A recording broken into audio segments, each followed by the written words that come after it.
If you're thinking about buying this FLEXIMOUNT ceiling storage, you're going to want to watch this video. I'm going to go over everything in the box, how to install it, and some of the really cool features that are included with it. To start off, you're going to want to choose one of these FLEXIMOUNT ceiling storage units. If you need something that raises and lowers, so it has this little handle that you can turn or use a drill with it, just to speed up the raise and lowering. You can see there's a lot of parts here. Let's dig into it. So this is everything that comes inside the box. One nice thing is that it does come with this installation template that you can actually affix to the ceiling and make sure that everything's getting installed in the right spot. You also get all the hardware included. One really nice thing is that the cables are already routed. So once you get everything attached to the ceiling, it should just be connecting the cables, making the whole process go a lot quicker. You then need to find the studs in the ceiling.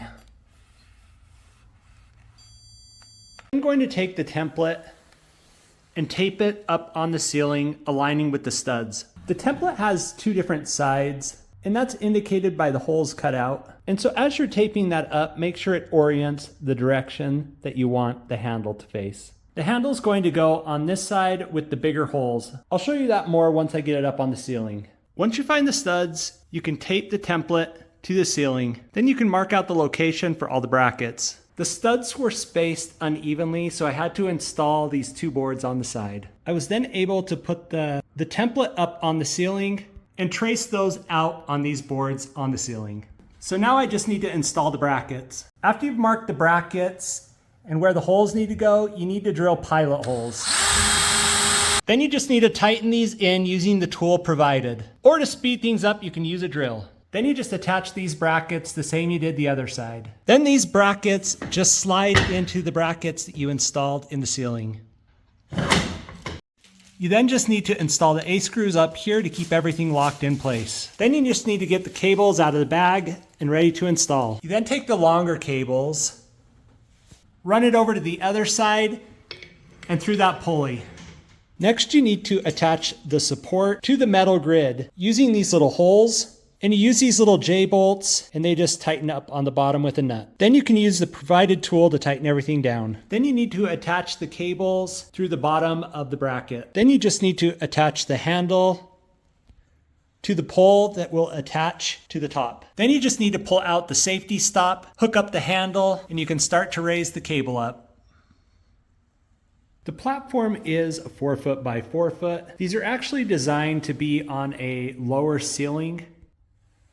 That way the platform goes lower to the floor, but I think I can still make it work. I'm getting ready to put my snowblower up there. It's almost summertime and just looking to get it out of the way. These are rated to hold 300 pounds, so it should really have no problem with the snowblower up there. I've got it loaded up here with just a few things just to give you a demonstration. I was using the crank that attaches to the end of the pole up here, but it just takes quite a while to turn this up and down. And I think the reason behind that is if you're lifting something heavy, it just moves really slow. It makes it easier to crank. But you're definitely going to want to drill for moving this up and down if you're doing it frequently. As I mentioned, my ceilings are quite high, but I can still reach the drill standing on the ground.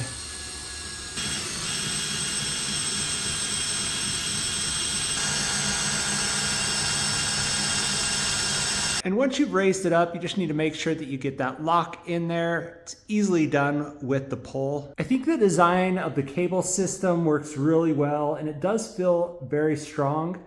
You can see the cables wind up nicely and don't get tangled up or cross over each other. And it kind of self-levels as it goes up.